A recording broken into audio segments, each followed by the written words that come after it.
ರಮೇಶ್ ಮಾತಾಡ್ತಾರೆ. ಈ ಮುಂದೆ ಅತಿಥಿಗಳು ಮಾತಾಡಿರ್ತಾರೆ, ಅದಕ್ಕೆ ಮೊದಲು ಮಕ್ಕಳೇ ಅರ್ಧ ಮಾತಾಡ್ಬಿಡ್ಲತ್ತಾರ ಅವರು. ಎಲ್ಲರಿಗೂ ನನ್ನ ಶರಣಾರ್ಥಿ. ನನ್ನ ಹೆಸರು ಬಸವಪ್ರಿಯ. ನಾನು ಓದುತ್ತಿರುವ ತರಗತಿ 3ನೇ ತರಗತಿ. ನಾನು ಇಂದು ಹೇಮರೆಡ್ಡಿ ಮಲ್ಲಮ್ಮ ಅವರ ಬಗ್ಗೆ ಕುರಿತು ಒಂದೆರಡು ಮಾತನಾಡಲು ಬಂದಿದ್ದೇನೆ. ಹೇಮರೆಡ್ಡಿ ಮಲ್ಲಮ್ಮ ಅವರ ಜೀವನವೇ ಒಂದು ದೀಪ, ಕತ್ತಲೆಯಲ್ಲಿ ಬೆಳಕು ಕಾಣುವಂತಹ ಒಂದು ದಾರಿ. ಮತ್ತೆ ಹೇಮರೆಡ್ಡಿ ಮಲ್ಲಮ್ಮನವರು ಆಂಧ್ರ ಪ್ರದೇಶದ ಶ್ರೀಶೈಲದ ಹತ್ತಿರದಲ್ಲಿದ್ದಂತಹ ರಾಮಪುರನಲ್ಲಿ ಅವರು ಜನಿಸಿದರು. ಅವರ ತಂದೆ ಹೆಸರು ನಾಗರೆಡ್ಡಿ, ತಾಯಿ ಹೆಸರು ಗೌರಮ್ಮ. ಅವರು ಬಾಲ್ಯದಲ್ಲಿಯೇ ಅವರ ಜೀವನವು ಹೂವಿನ ಹಾಸಿಗೆ ಅಂತಿರಲಿಲ್ಲ. ಮತ್ತೆ ಅವರಿಗೆ ತುಂಬಾ ಕಷ್ಟ ಇದ್ದವು. ಆವಾಗಲೂ ಕೂಡ ಶಿವ ಧ್ಯಾನವನ್ನು ಮಾಡುತ್ತಲೇ ಇದ್ದರು. ಮತ್ತೆ ಹೇಮರೆಡ್ಡಿ ಮಲ್ಲಮ್ಮ ಅವರು ಬಾಲ್ಯದಲ್ಲೇ ಶ್ರೀಶೈಲದ ಮಲ್ಲಿಕಾರ್ಜುನ ನಮ್ಮ ದೇವರು ಎಂದನ್ನ ಅಂಕಿತನಾಮ ಎಂದು ತಿಳಿದುಕೊಂಡು ಅಂತವರು.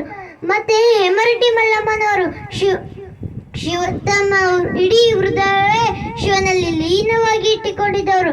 ಮತ್ತೆ ಹೇಮರೆಡ್ಡಿ ಮಲ್ಲಮ್ಮ ಅವರ ಜೀವನವು ಹೂವಿನ ಹಾಸಿಗೆ ಅಂತಿರಲಿಲ್ಲ. ಹೀಗೆ ಅವರು ಹೇಮರೆಡ್ಡಿ ಅವರ ಮಗನಾದ ಸೋಮರೆಡ್ಡಿ ಅವರ ಮಗನಾದ ಬ್ರಹ್ಮರೆಡ್ಡಿಯವರೊಂದಿಗೆ ವಿವಾಹವಾಗುತ್ತಾರೆ.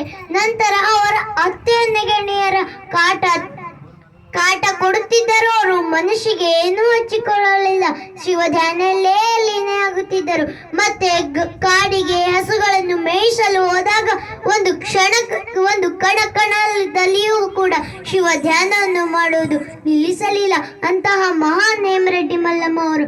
ಮತ್ತೆ ಹೇಮರೆಡ್ಡಿ ಮಲ್ಲಮ್ಮ ಅವರ ಅಮೂಲ್ಯ 3 ರತ್ನಗಳು. ಅವುಗಳೆಂದರೆ ಅಹಂಕಾರ ಆಗಬಾರದು, ಮತ್ತೆ ಕೋಪಗೊಳ್ಳಬಾರದು, ಮತ್ತೆ ಸುಳ್ಳು ಹೇಳಬಾರದು. ಅವರ ಈ 3 ರತ್ನಗಳು ಅವರಿಂದ ನಾವು ಕಲಿಯಬೇಕು. ಮತ್ತೆ ಹೇಮರೆಡ್ಡಿ ಮಲ್ಲಮ್ಮ ಅವರಿಗೆ ಒಂದು ದಿನ ಅವರು ಜಪ ಮಾಡುವಾಗ ಶ್ರೀಶೈಲದ ಮಲ್ಲಿಕಾರ್ಜುನ ಪ್ರತ್ಯಕ್ಷರಾಗಿ, ಅಮ್ಮ ಮಲ್ಲಮ್ಮ ಕೇಳು, ಏನು ವರ ಕೇಳುತ್ತೆ ಕೇಳು ಎಂದು ಹೇಳಿದಾಗ ಹೇಮರೆಡ್ಡಿ ಮಲ್ಲಮ್ಮ ಹೇಳುತ್ತಾರೆ, ಅವರ ಮನಸ್ಸು ಎಷ್ಟು ದೊಡ್ಡದು. ತನಗೆ ಕಷ್ಟ ಕೊಟ್ಟಿದ್ದಂತ ಅತ್ತೆ ನೆಗಣೆಯರಿಗೆ, ಅವರು ನಮ್ಮ ಕುಟುಂಬದವರಿಗೆ ಸುಖ ಸಂಪತ್ತಿನಲ್ಲಿ ಇಡಪ್ಪ ಎಂದು ಕೇಳುತ್ತಾರೆ. ಮತ್ತೆ ಅವರು ಇನ್ನೊಬ್ಬರಿಗೆ ದಾನ ಮಾಡುವಂತೆ ಕೇಳುತ್ತಾರೆ. ಅಂತಹ ದೊಡ್ಡ ಮನಸ್ಸು ಹೇಮರೆಡ್ಡಿ ಮಲ್ಲಮ್ಮ ಅವರ ಬಳಿ ಇತ್ತು. ಮತ್ತೆ ಹೇಮರೆಡ್ಡಿ ಮಲ್ಲಮ್ಮ ಅವರು ಲಿಂಗೈಕ್ಯರಾಗುತ್ತಾರೆ. ಹೇಮರೆಡ್ಡಿ ಮಲ್ಲಮ್ಮ ಅವರ ಬಗ್ಗೆ ಹೇಳುವಷ್ಟು ಬಹಳ ಇದೆ, ಆದರೆ ಸಮಯದ ಅಭಾವದಿಂದಾಗಿ ನನ್ನ ಪುಟ್ಟ ಭಾಷಣ ಮುಗಿಸುತ್ತೇನೆ. ಮಾತನಾಡಲು ಅವಕಾಶ ಕೊಟ್ಟಿದ್ದಕ್ಕಾಗಿ ತಮಗೆಲ್ಲರಿಗೂ ಹೃದಯಪೂರ್ವಕ ಧನ್ಯವಾದ. ನನ್ನ ಪುಟ್ಟ ಭಾಷಣದಲ್ಲಿ ಏನಾದರೂ ಲೋಪದೋಷಗಳನ್ನು ಕಂಡು ಬಂದರೆ ದಯವಿಟ್ಟು ಕನ್ನಡಂತೆ ಕ್ಷಮಿಸಬೇಡಿ. ಹೇಮರೆಡ್ಡಿ ಮಲ್ಲಮ್ಮ ಅವರಿಗೆ ಜಯವಾಗಲಿ. ಹೇಮರೆಡ್ಡಿ ಮಲ್ಲಮ್ಮ ಅವರಿಗೆ ಜಯವಾಗಲಿ. ಹೇಮರೆಡ್ಡಿ ಮಲ್ಲಮ್ಮ ಅವರಿಗೆ ಜಯವಾಗಲಿ. ಮತ್ತು ಶರಣ. ಹೇಮರೆಡ್ಡಿ ಮಲ್ಲಮ್ಮ ತಾಯಿಯವನ ಕುರಿತು ಬಹಳ ಪುಟ್ಟ ಮಗು. ಇನ್ನೇ ಮುಂದೆ ಹೇಮರೆಡ್ಡಿ ಮಲ್ಲಮ್ಮನಿಗೆ ದೊಡ್ಡವರಾಗಬೇಕು, ಅತ್ತಿ ಮನೆಗೆ ಹೋಗ್ಬೇಕು, ಕಷ್ಟ ಸಹಕಾರ ಎಲ್ಲ ಸ್ವೀಕಾರ ಮಾಡಬೇಕು. ಅವಾಗ ಹೇಮರೆಡ್ಡಿ ಮಲ್ಲಮ್ಮ ಹಂಗೆ ತಾವೆಲ್ಲ ಹೆಸರು ಗಳಿಸ್ಬೇಕು ಅಂತ ತಿಳ್ಕೊಂಡು ಅವರ ತಾತ ಇಬ್ಬರಿಗೂ 100 ರೂಪಾಯಿ ಕೊಟ್ಟಾರೆ, ನಾಗಸೆಟ್ಟಪ್ಪ ನಂಜೋಡೆ ಅವರು. ಅದೇ ರೀತಿ ಶರಣಿ ತಾಯಿ ಆಶಾ ರಾಠೋಡ್ ಕೂಡ ಹೇಮರೆಡ್ಡಿ ಮಲ್ಲಮ್ಮನ ಒಂದು ಮಾತನಾಡೋದಕ್ಕಾಗಿ ಅವರು ಕೂಡ 100 ರೂಪಾಯಿ ಕಾಣಿಕೆಯನ್ನು ಕೊಟ್ಟಿದ್ದಾರೆ. ಅವ್ರನ್ನ ಸ್ವೀಕಾರ ಮಾಡಬೇಕು ಅಂತ ಅನ್ಸ್ಕೊಳ್ತೇನೆ. ಆಶಾ ರಾಠೋಡ್ ತಾಯಿಯವರಿಗೆ ವಂದನೆಗಳು ಹೇಳಿ.